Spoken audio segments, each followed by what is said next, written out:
ये बातें आप सुनो, लिख लो, आपको बहुत काम में आएंगे। ప్రతి విశ్వాసకి ఉండవలసిన 10 ముఖ్యమైన లక్షణాలు. हर मसीही को ये 10 आदत या गुण होना चाहिए। अगर हमें परमेश्वर में रहना है, बढ़ना है, तो ये 10 गुण हमें बहुत जरूरी है।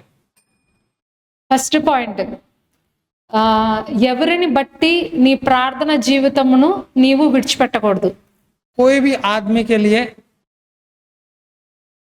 अपना प्रार्थना का जीवन को छोड़ना नहीं चाहिए। प्रेयर लाइफ किसी के लिए त्याग नहीं करना है।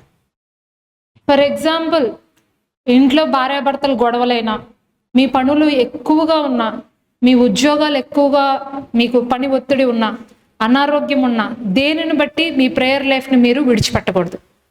उदाहरण के लिए, अगर आपको घर में बहुत काम है, या आप दुकान में काम करते हैं, नौकरी करते हैं, जो भी जहाँ भी करते हैं, काम ज़्यादा है, या घर में पति पत्नी के बीच में लड़ाई हुआ, झगड़े हुए, इसके कारण, रिश्तेदारों के कारण झगड़े हुए, कभी भी प्रार्थना का समय जो प्रभु से बैठते हैं उसे छोड़ना नहीं चाहिए। पहली बात। సెకండ్ పాయింట్, నీకు ఎన్ని పనులున్నా సరే నీకు దేవునితో మంచి సహవాసము కలిగి ఉండాలి. దినములో ఒక పర్టికులర్ టైంని నువ్వు దేవునికి ఇవ్వాలి. दूसरी बात, आपको जितना भी काम है, काम यहाँ तक है सर के लिए, लेकिन आपको और परमेश्वर के बीच में एक रिश्ता, एक समय परमेश्वर के साथ बैठने का, बात करने का डेली एक समय देना है। एक समय मतलब 5 मिनट नहीं है, 5 मिनट नहीं है, 2 मिनट नहीं है, एक समय मतलब कम से कम 1 से 2 घंटा, कम से कम 1 आवर, मिनिमम 1 घंटा, ज़्यादा आप कर सकते 2-3 घंटे, वो समय देना है। आप दोनों के बीच में तीसरा आदमी को नहीं लाना है, वो पैसा हो, नौकरी हो, कोई भी हो, आप और परमेश्वर का जो समय है उसके बीच में किसी को मत लाओ। మీరు ఎప్పుడైతే అలా ఒక పర్టికులర్ టైం దేవుడికి ఇస్తారో అప్పుడే మీరు మీ స్పిరిచువల్ లైఫ్లో జయాన్ని పొందుకుంటారు. जब आप परमेश्वर के लिए एक स्पेशल टाइम देते हो, स्पेशल टाइम, स्पेशल ऑफरिंग और स्पेशल मीटिंग, चर्च में आकर हम स्पेशली टाइम निकाल के चर्च में बैठते हैं, दान देते हैं या समय, ये तीनों में बहुत बड़े आशीष है। క్రీస్తు ప్రభు వారు దినమంతా సేవ చేశారు, రాత్రంతా తన తండ్రితో మాట్లాడారు. प्रभु यीशु मसीह पूरी दिन सुसमाचार प्रचार करने लगे, सेवा करने लगे, पूरी रात पिता से बात करते थे, प्रेयर करते थे। మనలో చాలా మంది అంటాము, కొంచెము స్ట్రెయిన్ అయితే, కష్టపడితే ఇంకా నేను ప్రేయర్ చేయలేను, ఈ రోజుకి అయిపోయింది, నా శరీరం సహకరించట్లేదు అని చెప్తాం. हम में से कुछ लोग क्या कहते हैं, थोड़ा काम ज़्यादा करती है, कहीं बाहर जाके आए, कुछ किए, तो हम कहते हैं मुझसे नहीं हो पाएगा, मुझे नींद आ रहा है, मुझे बॉडी पेन्स आ रहा है, आप मुझसे नहीं हो पाएगा, आप बोल दोगे। కానీ నీకున్న దాంట్లో నువ్వు ఎప్పుడైతే స్పెషల్ టైంని తీస్తావో అప్పుడే నువ్వు అన్ని విషయాల్లో జయాన్ని చూస్తావు. लेकिन बात यह है, जब आप उस बिजी में भी एक स्पेशल टाइम निकाल के प्रभु को दोगे, तब आपके जीवन में बहुत सारे बंधनों से छुटकारा मिलेगा। థర్డ్ పాయింట్, చర్చ్లో ఎవరి ప్రవర్తనను బట్టి పూర్తి చర్చ్ని నువ్వు ద్వేషించకూడదు. तीसरी बात बहुत जरूरी, देख लो, चर्च में किसी के हरकतों के कारण आप चर्च को नफरत नहीं करना है, चर्च को गलत नहीं बोलना है। ऐसा लगा कर बहुत लोग चर्च ही नहीं आते, घर बैठ के वचन सुनते हैं, भक्ति में पीछे चले जाते हैं। कोई ना कोई एक बंदा, ये छोटे छोटे गलतियां होती है, लेकिन उसको प्यार से हमें सिखाना है, उसको हम एंकरेज करके उसको सुधारना है। हम भी उसको ढकल देंगे, निकाल देंगे ना, तो वो कभी नहीं बढ़ेगा। ये बात समझो, एक आत्मा को कमाना बहुत मुश्किल है। आपका बेटा बेटी गलत काम किया, घर से मार के भगा दोगे? बोलो, कोई बाप बाप करता है ऐसा? मैं उनको प्यार से सिखाकर समझाकर सुधारना मेरा काम है। उसके लिए थोड़ा टाइम लगेगा, थोड़े साल लगेंगे, लेकिन हमें प्यार से बदलाना है। पता है आपको, बहुत नशेड़ी, गूंडे, बहुत मर्डर करने वाले आज बहुत लोग प्रभु में क्यों आए पता है? एक प्यार करने वाला परमेश्वर का दास उनकी जिंदगी में है, इसीलिए वो बदले है। नहीं तो वो आदमी गुंडा ही रहेगा, वो आदमी शराबी ही रहेगा, वो आदमी गाली देने वाला ही रहेगा, वो आदमी दुनिया में बदतर ही रहेगा। हम किसी को भी चर्च में उसकी गलतियों को देखकर हमें प्रभु के भवन को या प्रभु के दास को गलत बोल नहीं सकते।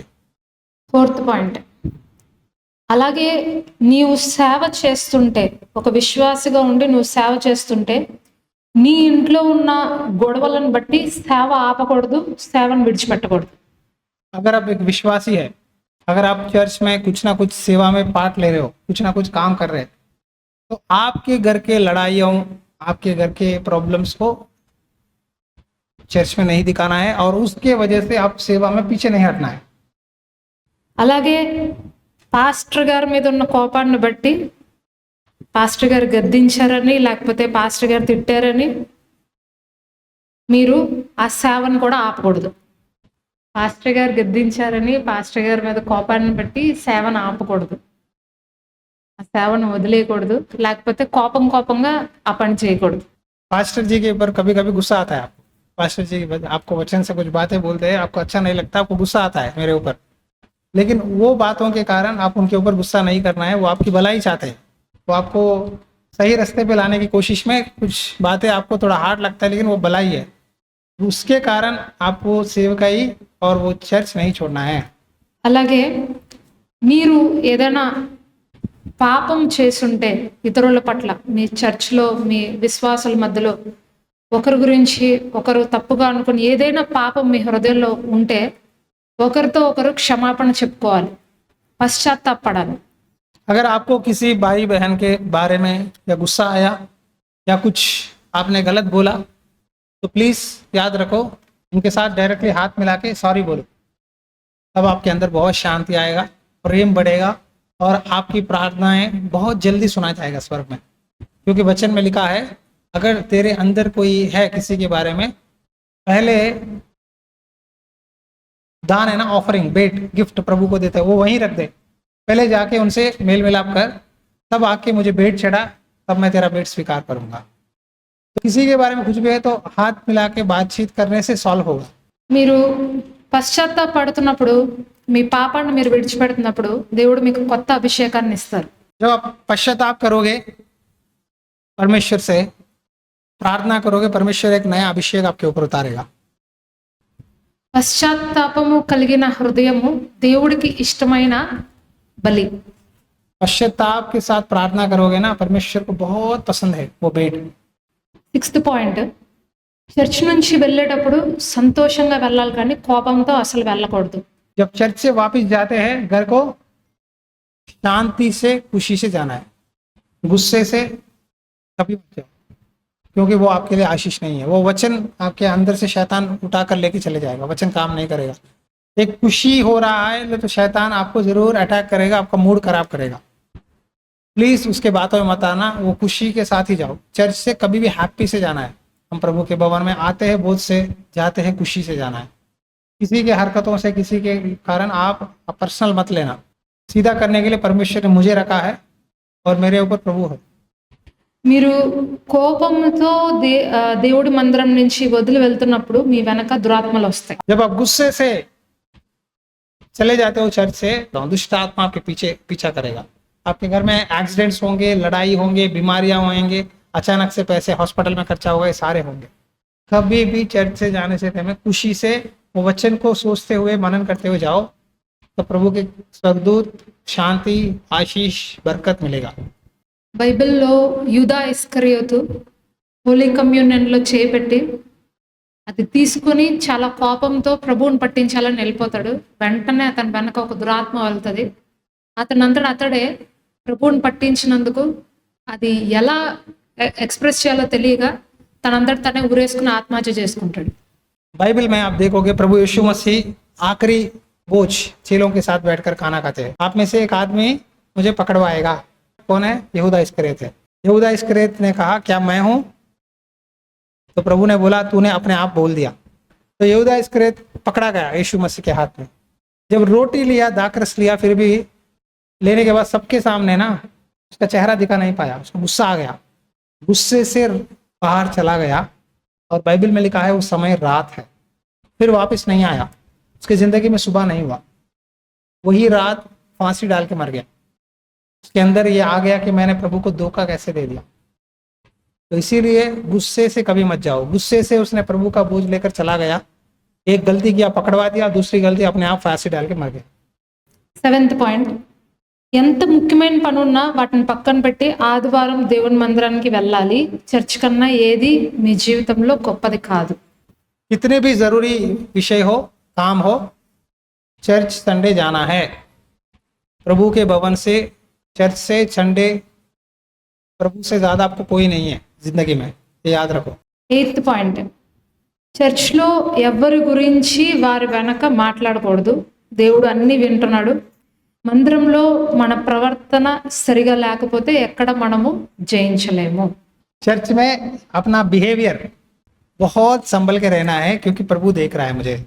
మందిరంలో మన బిహేవియర్ సరిగా లేకపోతే మనం ఎక్కడ జయించలేము.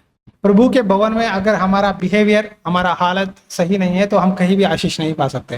9th పాయింట్, నీ దశమ భాగాలు విషయంలో నువ్వు నమ్మకత్వాన్ని చూపాలి.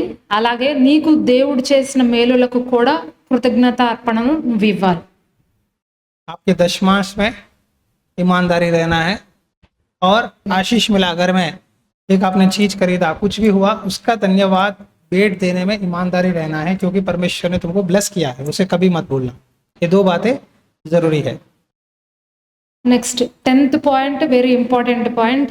ఎన్ని కష్టాలు వచ్చినా దేవుడి సేవ, మందిరము, ప్రార్థన, వాక్యము, నీకు ఇచ్చిన ఫ్యామిలీ నువ్వు వదలకూడదు. आखिरी बात है, जितने भी मुश्किल आए, तकलीफें आए, आपको परमेश्वर का जो काम आपको दिए है, वो काम में, चर्च आने में, प्रेयर करने में, वचन पढ़ने में, जो परिवार आपको दिया है, उसे कभी भी हमें नेग्लेक्ट नहीं करना है, छोड़ना नहीं चाहिए. जिम्मेदारी निभानी है आखिरी सांस तक. ఈ 10 పాయింట్స్ మీరు తప్పక ఫాలో అవుతారని నేను ఆశిస్తున్నాను. ये 10 बातें मैं विश्वास करती हूँ कि आपने सुना है, आपको समझ में आया और आप फॉलो करोगे.